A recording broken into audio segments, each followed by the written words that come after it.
Is Klaviyo actually worth it, or is it just another overhyped marketing platform? Here's my honest review. If you're running an e-commerce brand and expecting Klaviyo to magically increase sales the moment you install it, you're going to be disappointed. Klaviyo is not a shortcut. It's a tool.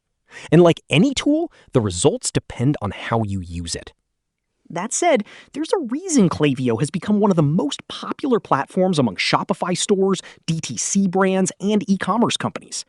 Its biggest strengths are customer segmentation, email automation, SMS marketing, and the ability to use customer data to create highly personalized campaigns.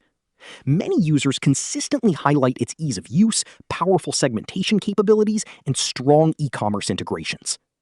What I personally like is that Klaviyo isn't just focused on sending emails.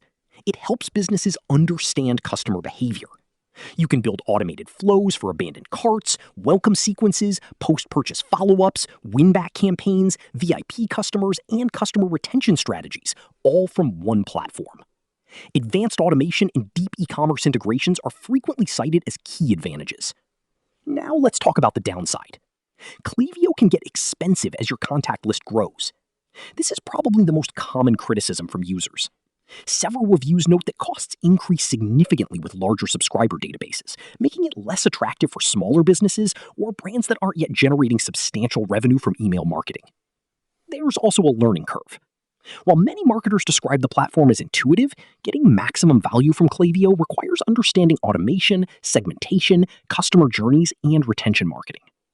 So who should use Klaviyo?